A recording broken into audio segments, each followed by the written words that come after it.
संघर्ष जितना मुश्किल हो, जीत उतनी ही शानदार होगी। स्वामी विवेकानंद। नमस्कार दोस्तों, मैं सिरांधा एक बार फिर से हाजिर हूं लेकर हिंदी में द हिंदू अखबार से करंट अफेयर्स के कुछ मुद्दे। तो चलिए शुरू करते हैं। नोबेल पीस प्राइज की बात सबसे पहले करते हैं।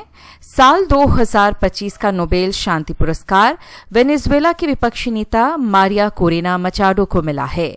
उन्हें वेनेजुएला में लोकतांत्रिक अधिकारों को बढ़ावा देने और तानाशाही से लोकतंत्र में शांतिपूर्ण बदलाव के लिए किए गए अथक संघर्ष के लिए ये सम्मान दिया गया। ये तो बहुत अच्छी बात है कि मारिया कोरिना मचाडो को नोबेल प्राइज मिला है, लेकिन सच कहूं दोस्तों तो एक बात समझ नहीं आई कि किस आधार पर इस बार नोबेल शांति पुरस्कार दिया गया है। मेरे हिसाब से तो अमेरिका के मुखिया डोनाल्ड ट्रंप को ही ये सम्मान मिलना चाहिए था। ट्रंप के अनुसार क्लाइमेट चेंज के कारण समुद्र को फैलने का मौका मिल रहा है। ऐसा विचार व्यक्त करने वाले ये दुनिया के पहले व्यक्ति हैं। दोस्तों, मेरे पास पॉइंट तो बहुत है, लेकिन समय की थोड़ी कमी है, नहीं तो डोनाल्ड ट्रंप के महान कामों की लिस्ट तो बहुत लंबी है। बताते बताते दिन से रात हो जाएगी। बस इतना समझ लीजिए कि बहुत बड़ी नाइंसाफी हुई है कि डोनाल्ड ट्रंप को अभी इस बार नोबेल शांति पुरस्कार ना देकर मारिया कोरेना मचाडो को दे दिया गया है। खैर, आगे बढ़ते हैं। वन अधिकार अधिनियम 2006। वन अधिकार अधिनियम 2006 को भारत में ऐतिहासिक अन्याय को ठीक करने के लिए बनाया गया था, जो वन में रहने वाली अनुसूचित जनजातियों और अन्य पारंपरिक वन निवासियों के साथ हुआ था। यह कानून उनके पैतृक भूमि और वन संसाधनों पर सामुदायिक अधिकारों को कानूनी मान्यता देता है, जिससे उन्हें सदियों के विस्थापन और अधिकारों से वंचित रहने की स्थिति को सुधारा जा सके।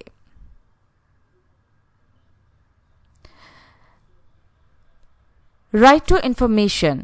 एक रिपोर्ट के अनुसार 6 राज्य सूचना आयोग पदों की खाली होने के कारण अलग अलग समय के लिए निष्क्रिय थे। अक्टूबर 2025 तक झारखंड और हिमाचल प्रदेश के आयोग अभी भी पूरी तरह से निष्क्रिय हैं। अन्य आयोग जो इस दौरान निष्क्रिय हुए थे लेकिन बाद में काम करना शुरू कर दिया, वे हैं गोवा, तेलंगाना, त्रिपुरा और मध्य प्रदेश। इन देरी के कारण आरटीआई अपीलों के निपटान में बहुत समय लग रहा है।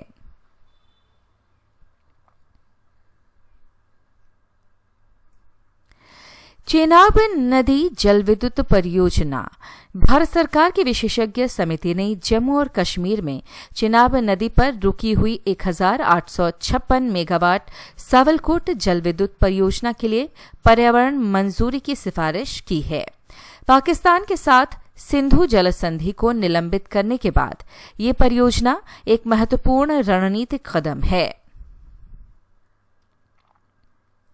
भारत के विदेश मंत्री ने तालिबान के विदेश मंत्री से मुलाकात की और काबुल में तकनीकी मिशन को दूतावास का दर्जा देने की घोषणा की। भारत ने सहायता और विकास परियोजनाओं के प्रति अपनी प्रतिबद्धता दोहराई, साथ ही सीमा पार आतंकवाद की चिंताओं पर भी बात की।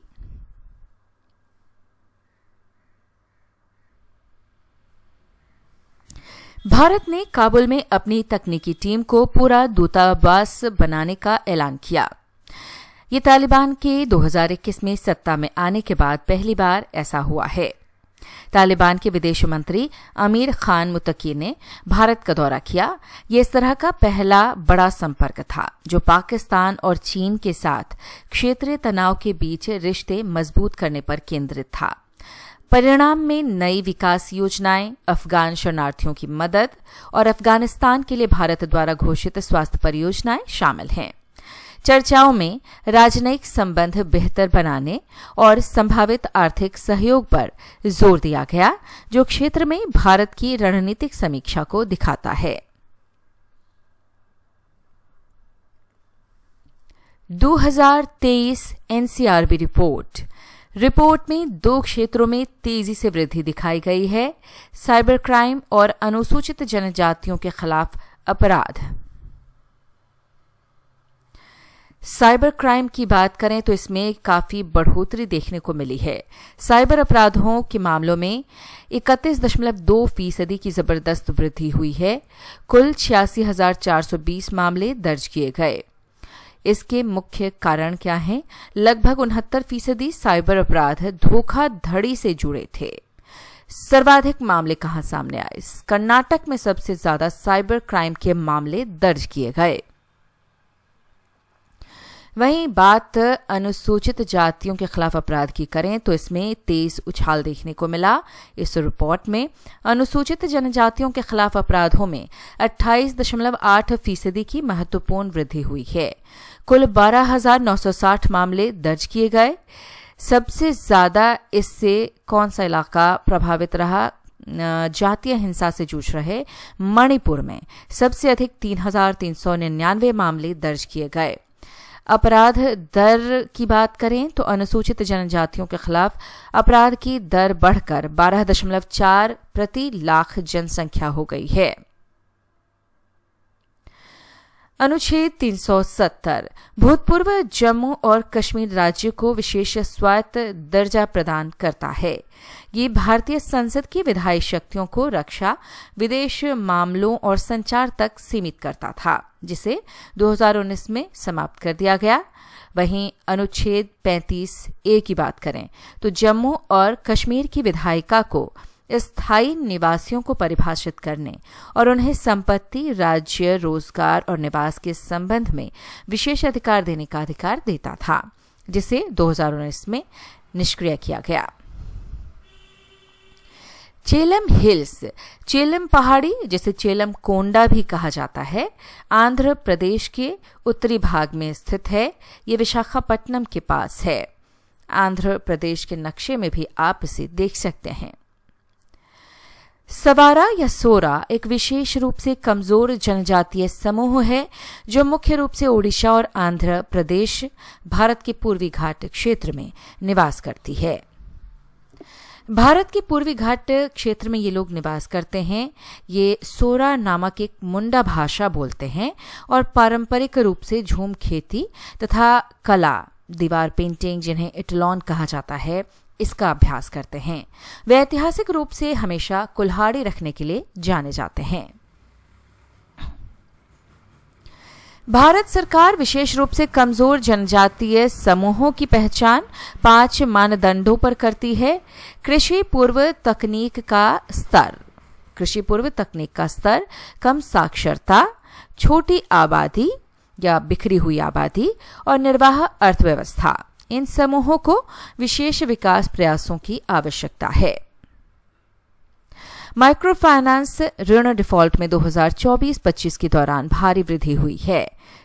धन की रिपोर्ट के अनुसार 30 दिन से अधिक बकाया ऋणों का प्रतिशत 2.1% से बढ़कर 6.2% हो गया। राज्यों में बिहार का प्रदर्शन सबसे खराब रहा। 68वें राष्ट्रमंडल संसदीय सम्मेलन का आयोजन ब्रिज टाउन बारबाडोस में 5 से 12 अक्टूबर 2025 तक हो रहा है। लोकसभा अध्यक्ष श्री ओम बिरला के नेतृत्व में एक बड़ा भारतीय प्रतिनिधिमंडल इसमें हिस्सा ले रहा है। भारत अपने ई-संसद सुधारों को प्रदर्शित कर रहा है और उसके अध्यक्ष टेक्नोलॉजी का लाभ डिजिटल बदलावों के माध्यम से लोकतंत्र को बढ़ावा विषय पर एक कार्यशाला की अध्यक्षता कर रहे हैं। म्यांमार में हाल ही में भारत को आश्वासन दिया है कि भारत के अंडमान और निकोबार द्वीप समूह के पास स्थित कोको द्वीप समूह पर चीन की कोई सैन्य उपस्थिति नहीं है। हालांकि भारत के उस द्वीप श्रृंखला का दौरा करने के नौसेना के अनुरोध पर अभी तक कोई कार्रवाई नहीं हुई है, जहां उपग्रह चित्रों में विस्तारित हवाई पट्टियां और नए सैन्य बुनियादी ढांचे दिखाई दे रहे हैं। इस कारण नई दिल्ली में बंगाल की खाड़ी में संभावित चीनी निगरानी को लेकर लगातार चिंताएं बनी हुई हैं। दोस्तों, आज की वीडियो में इतना ही, लेकिन जाते जाते आपको याद दिला दूं कि हमने इस PDF फाइल को डिस्क्रिप्शन में भी डाला हुआ है, तो वहां से आप आसानी से पढ़ सकते हैं। वीडियो को देखने के लिए बहुत बहुत धन्यवाद। आगे इस तरह के वीडियो लेकर हम फिर हाजिर होंगे। बहुत धन्यवाद।